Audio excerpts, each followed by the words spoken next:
Halo semuanya, selamat datang kembali di channel ini. Jumpa lagi dengan saya Vicky Impong. Bagaimana kabar kalian semuanya? Aku berharap teman-teman semuanya selalu dalam keadaan yang sehat. Kita akan sama-sama kembali lagi menyaksikan cuplikan video menarik tentang sepak bola hari ini. Dan tanpa perlu banyak basa-basi, kita akan segera menyaksikan videonya. Let's go. Tendangan Bang Tejo. Makan korban Bang Tejo ya.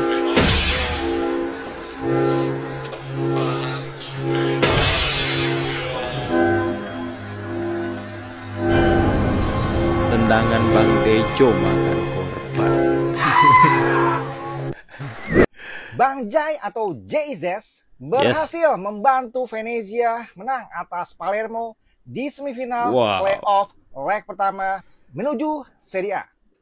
Sebelum kita lanjut, Palermo tanda tambah di sebelah, dipencet, di follow kan gue, sikat.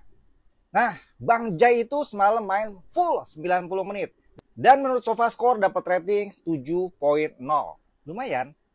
Tapi sayangnya dapat kartu kuning menit 64. Setelah pertandingan ini, Venezia harus menjamu Palermo pada tanggal 25 Mei nanti hari Sabtu jam 1.30 waktu Indonesia Barat.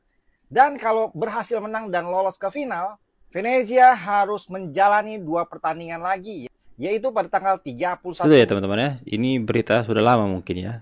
Bang Jai Venezia sudah masuk ke Serie A. Merasa dimanfaatkan, Justin Hubner marah-marah hanya digunakan sebagai promosi oleh Cerezo Osaka. Ya, penggemar timnas Indonesia sepertinya sudah hilang kesabaran dengan klub-klub Liga Jepang. Bukan tanpa alasan, ada 4 pemain timnas Indonesia yang hanya menjadi penghias bangku cadangan di J-League. Mulai dari Irfan Bahdim, Stefano Lillipali hingga Pratama Arhan yang hanya dijadikan bahan promosi J-League untuk Indonesia. Hal ini membuat Justin Hubner naik pitam. Ia mengkritisi apa yang dilakukan oleh Cerezo Osaka kepada dirinya. Dia menyatakan klub Jepang itu mencari pemain Indonesia sebagai media promosi klub mereka. Kurang asem teman-teman. Merasa dimanfaatkan. Hanya dimanfaatkan, bukan dicari tenaga kita untuk ya bisa mengembangkan kapasitas, tapi mereka hanya jadi bahan. Kalau gitu ya endorse saja teman-teman. Oh, begini rasanya gendong tim ASEAN saat kualitas timnas Indonesia mulai disandingkan dengan ASEAN.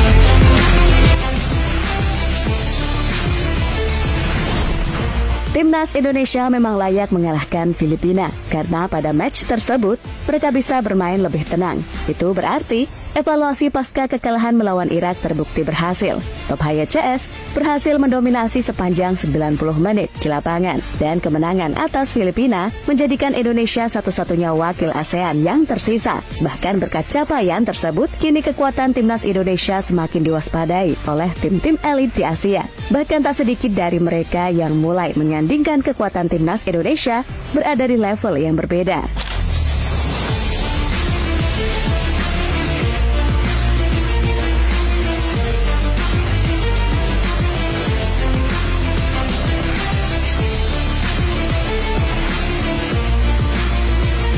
Saat kualitas timnas Indonesia mulai disandingkan dengan Asia. Tak bisa dipungkiri kalau saat ini timnas Indonesia sedang mendapat banyak sorotan, terutama dari tim-tim pesaing di kawasan ASEAN. Hal itu tak terlepas dari keberhasilan Indonesia menjadi satu-satunya wakil dari ASEAN di round ketiga kualifikasi Piala Dunia 2026. Prestasi ini tentu membanggakan, sekaligus menunjukkan perkembangan signifikan sepak bola Indonesia di kancah internasional. Keberhasilan ini bukanlah hasil yang instan. Timnas Indonesia telah melalui perjalanan panjang dan penuh tantangan untuk mencapai tahap ini. Berbagai upaya perbaikan dan pengembangan telah dilakukan oleh PSSI dan pihak terkait, mulai dari pembinaan pemain muda, peningkatan kualitas pelatih, hingga perbaikan fasilitas dan infrastruktur sepak bola di Indonesia. Sorotan dari tim-tim pesaing di ASEAN tidak terlepas dari performa impresif yang ditunjukkan oleh timnas Indonesia dalam beberapa tahun terakhir. Dan harus diakui, dengan langkah cerdas PSSI dan Sintayong dalam mencari pemain keturunan berkualitas, membuat timnas Indonesia kini semakin kuat dan mampu bersaing dengan tim-tim yang dulunya dianggap berat di ASEAN. Bahkan mereka kini tak takut saat dihadapkan dengan tim-tim kuat di Asia.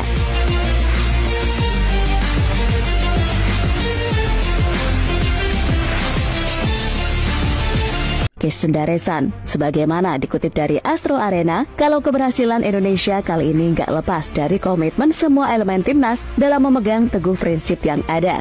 Bahkan setelah meraih 2 hasil mengecewakan di laga pembuka, Indonesia mampu back-to-back mengalahkan Vietnam, termasuk saat membabat pasukan Nguyen 3-0 di Maidin Stadium, yang mana menurut Kees itu adalah hal yang sangat sulit dilakukan oleh tim manapun termasuk Malaysia. Tak pernah, seingat saya ya, bahkan Malaysia sudah beberapa kali main di Maidin. Malaysia selalu kalah. Waktu saya tanya ke para pemain tim nasional waktu itu, seperti Zakwan, bahwa main di Maidin itu susah, sebab kalau supporter penuh, pasti terganggu dengan suara trompet itu. Tak masalah siapapun pemain naturalisasi atau pemain keturunan yang bermain. Tak ada kompromi terhadap corak permainan yang diterapkan oleh Sintayong. Saya jujur saja sangat kagum dengan perkembangan Indonesia. Saya sangat suka. Kenapa? Kalau kita berpegang teguh pada prinsip, maka akan mendapatkan hasil, ucap Kees Sundaresan. Uang, kenapa tidak panggil Guardiola? Kenapa tidak panggil Guardiola? Kenapa dulu Aduh Pak mau pelatih sekelas Guardiola, kalau kualitas pemainnya Liga 1 diberi target juara Asia, Olimpik, tidak mungkin bisa Pak. Jadi kualitas pemain juga menentukan kemenangan. Mau siapapun pelatihnya, mau Mourinho, Guardiola, siapapun tetap gak akan bisa kalau kualitas pemainnya masih seperti Liga 1 di target tinggi gitu loh. Sintayong itu benar di target lolos 8 besar Piala Asia, tapi mainnya kurang bagus sih. Saya minta nih naturalisasi pemain diaspora keturunan biar bisa target gitu loh Pak. Kalau targetnya cuma AFF mungkin 1-2 naturalisasi cukup atau nggak perlu gitu. Ini Piala Asia Pak gitu, jadi juga harus realistis. Erick Thohir itu benar, Sintayong itu benar sesuai target gitu loh Pak. Siapapun pelatihnya, kalau kualitasnya lokal disuruh target internasional itu impossible. Jadi pakai rasional, pakai akal sehat Pak. Oke. Ini saya juga gak kenal ini siapa Bapak ini pemain, mantan pemain atau apa, saya juga gak kenal. Mungkin Anda kenal siapa Bapak ini? Nggak kenal. Tambah lagi pemain naturalisasi. Ada yang lagi diincar. Ada. Beberapa. Apa ini Pak Arya? Ngelihat tim kita ini tipis. Kalau ke level grup 3 lagi nanti tim ini nggak cukup. Ayo. Blij, het is een eer jongensdroom om hier te zijn. Al het hard werken en nu met de grote jongens meedoen en dat is wel aandeel. Ze vond het ook mooi voor mij, dus ze zei van ga lekker genieten. PSSI menggila, pemain top Belanda bersedia perkuat timnas Indonesia demi janji kepada nenek moyangnya. Pemain 700 miliar Belanda dikecewakan Ronald Koeman. Ian Madsen merasa tidak dihargai dan pilih bela timnas Indonesia dengan syarat 700 miliar Shin Tae-yong minta 4 pemain keturunan tambahan jelang kualifikasi Piala Dunia round 3. Optimis lolos ke Amerika. Bahagia datang dari timnas Indonesia yang sedang mencari pemain keturunan grade untuk dinaturalisasi sebagai syarat memperkuat timnas Indonesia. Sebagaimana diketahui, di Belanda terdapat lebih dari 3 juta orang keturunan atau berdarah Indonesia, termasuk banyak pemain sepak bola di sana. Dan baru-baru ini, salah satu pemain Belanda yang berstatus pemain grade A dikabarkan bersedia memperkuat negara nenek moyangnya, yakni Indonesia usai tidak dibutuhkan timnas Belanda. Pemain tersebut adalah Ian Madsen.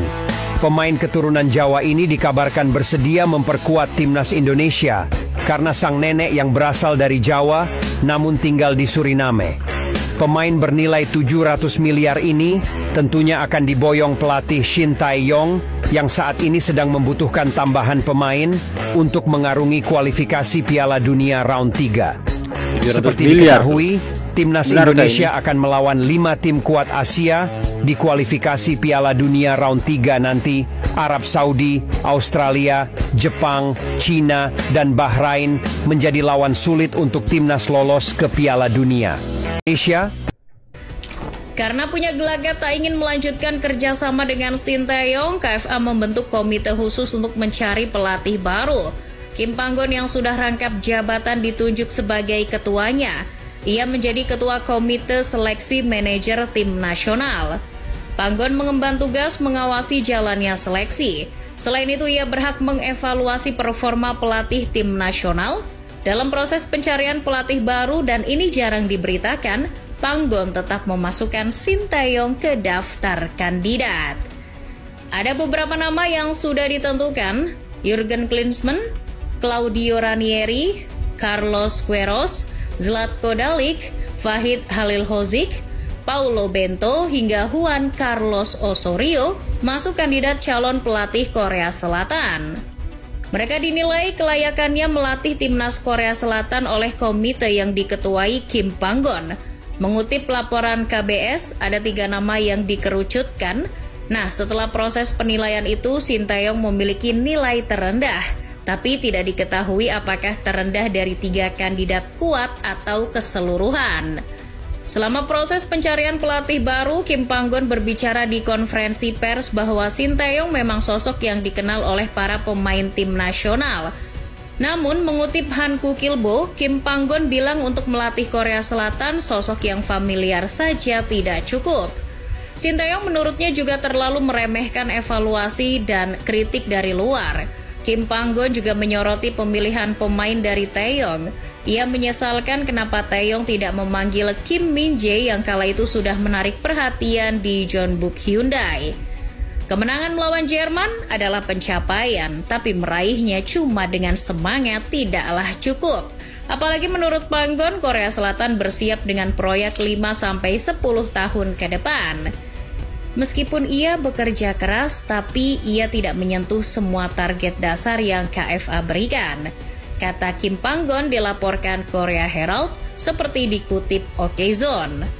Akhirnya yang ditunjuk Kim Panggon adalah Paulo Bento. Bekas pelatih Portugal itu pun membawa Korea Selatan ke fase gugur di Piala Dunia 2022. Namun lucunya pandangan Kim Panggon terhadap Shin Tae-yong berubah lagi setelah sang pelatih menukangi timnas Indonesia. Kenapa bisa begitu? Ceritanya begini. Awal tahun 2020, Shin Tae-yong menukangi timnas Indonesia. Nah, 2 tahun berselang, usai tidak lagi cawe-cawe di KFA, Kim Panggon menangani timnas Malaysia. Dari sanalah level Shin Tae-yong dan Kim Panggon setara.